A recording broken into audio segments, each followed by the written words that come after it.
मेरे प्यारे साथियों, नमस्कार। फ्रेंड्स, इस लेक्चर में मैं आप सबसे अभी अभी जो आर्थिक समीक्षा पेश की गई है उस विषय पर बात करने जा रहा हूं।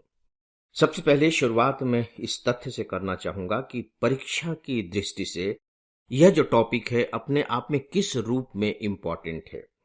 जब आप अपना सिलेबस देखेंगे तो अलग से आर्थिक समीक्षा की बात वहां नहीं मिलेगी।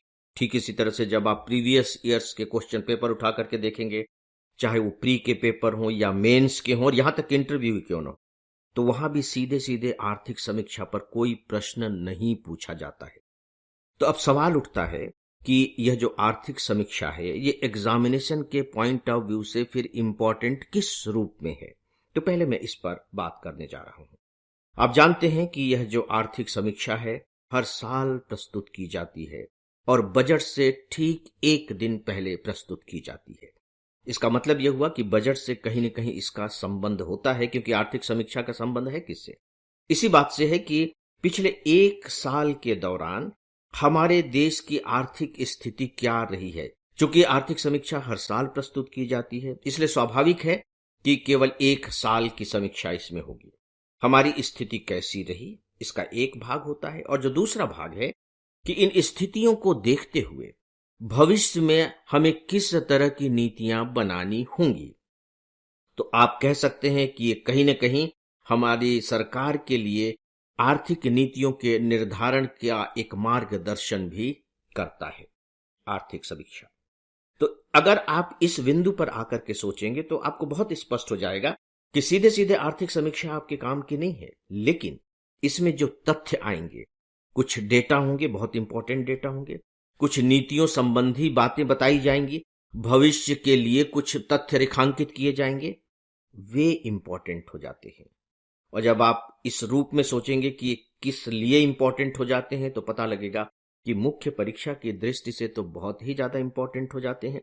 और जहां तक प्री एग्जामिनेशन की बात है, तो यदि आप इन्हें थोड़ा सा देख और समझ लेते हैं तो फिर आपकी जो एस्टिमेट यानी कि अनुमान लगाने की जो क्षमता है सही प्रश्न तक पहुंचने की, वो काफी कुछ बढ़ जाती है, क्योंकि आपकी दृष्टि क्लियर हो चुकी होती है।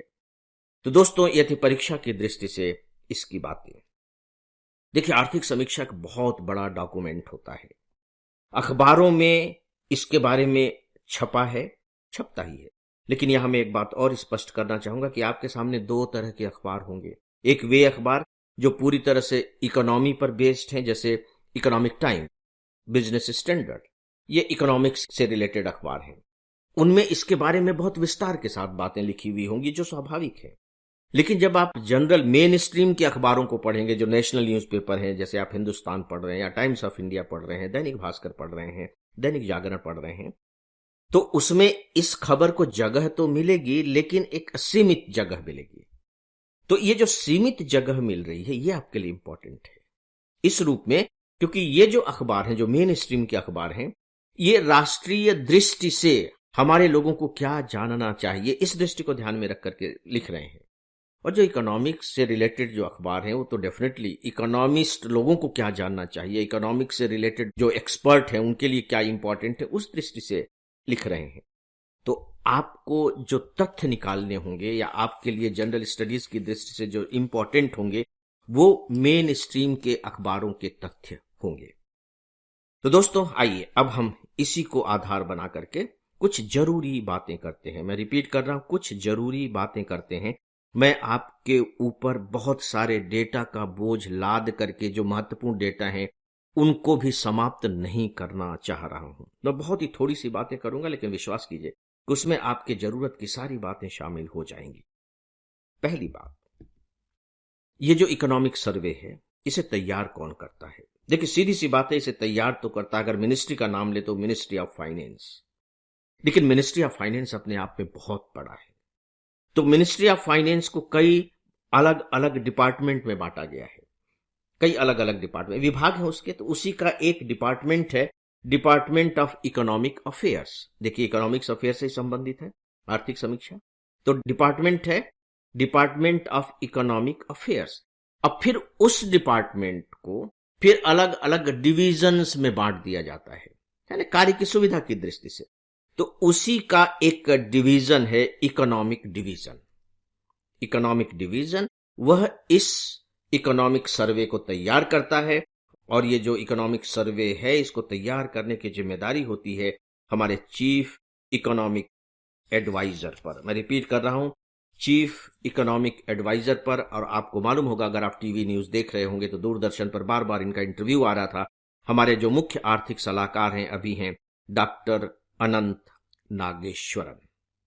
तो यहां तक बातें क्लियर हो गई। लेकिन याद रखिएगा कि जब पार्लियामेंट में इस इकोनॉमिक सर्वे को प्रेजेंट करने की बात आती है तो फिर चीफ इकोनॉमिक एडवाइजर उसे वहां प्रेजेंट नहीं करते, वो उनका अधिकार नहीं है। ये विशेषाधिकार किसके पास है? हमारे वित्त मंत्री के पास है। वित्त मंत्री ही संसद के दोनों पटलों पर इसे पेश करते हैं, राइट। तो दोस्तों, ये थी थोड़ी सी बातें। अब हम आते हैं कौन से मुख्य तथ्य उभर कर आए हैं। मैं बहुत थोड़ी सी बातें करूंगा। जो सबसे महत्वपूर्ण बात है, जो बहुत ही आशा हमारे अंदर पैदा करती है, वो ये है कि पिछले वित्त वर्ष में हमारी जो गति रही है, वृद्धि की दर जो रही है, वो 8.2 रही है। ये बहुत ज्यादा है जीडीपी की ग्रोथ, 8.2। आप अखबारों में पढ़ते होंगे कि चीन की घट करके 3.5 के करीब आ गई है, और यहां तक कि जो यूरोप है वो तो 1% तक पहुंच गया। अमेरिका तक की जो जीडीपी है वो 2% के आसपास ही ग्रोथ कर रही है। कल्पना करके देखिए कि हमारी 8.2% की ग्रोथ रही है। और इन सारी स्थितियों को देखते हुए अब ये एक्सपेक्ट किया जा रहा है कि अभी जो वित्तीय वर्ष चल रहा है 2024-25, इसमें भी जो हमारी ग्रोथ रेट है वो 7.2 के आसपास होगी। 6.5 से लेकर के 7 पॉइंट के आसपास अनुमान लगाया जा रहा है। अगर भारत को विश्व की एक बहुत बड़ी अर्थव्यवस्था और आगे बनना है तो डेफिनेटली उसे कम से कम 7-8% की गति को तो बनाए रखना होगा। ये एक बहुत बड़ा चैलेंज है। तो ये जो हमें 7% की अगर ग्रोथ रेट को हासिल करना है तो दोस्तों हमें आने वाले वर्षों में सन 2030 तक 80 लाख नौकरियां पैदा करनी होंगी। 80 लाख नौकरियां। और उसमें स्पष्ट रूप से कह दिया गया है कि जो ज्यादातर जो नौकरियां होंगी, जो जॉब होंगी, आप कह लीजिए जो अपॉर्चुनिटीज होंगी, वो प्राइवेट सेक्टर में होंगी। गवर्नमेंट सेक्टर से ज्यादा इसकी उम्मीद नहीं की जानी चाहिए। एक सिंपल सी बात कही गई जो बहुत ही जनरल बात है और जिसके बारे में आपको जानना भी चाहिए। दोस्तों, कुछ तथ्य इसमें और रेखांकित किए गए हैं। स्पेशली मैं वर्क फोर्स के बारे में बताना चाहूंगा। 2022-23 के वर्क फोर्स के आंकड़े दिए गए और उसमें यह बताया गया कि हमारी जो 56.5 करोड़ लोग हैं, लोग परसेंटेज नहीं है, याद रखें, लोग वर्क फोर्स में शामिल हैं, यानी कि ये काम करने लायक हैं। अब इसमें परसेंटेज देखिए कि इसमें से जो वर्क फोर्स है 45% कृषि में है, 11.4% मैन्युफैक्चरिंग में है, 28.9 मोटे तौर पर 29% सर्विस सेक्टर में है और 13% कंस्ट्रक्शन में है।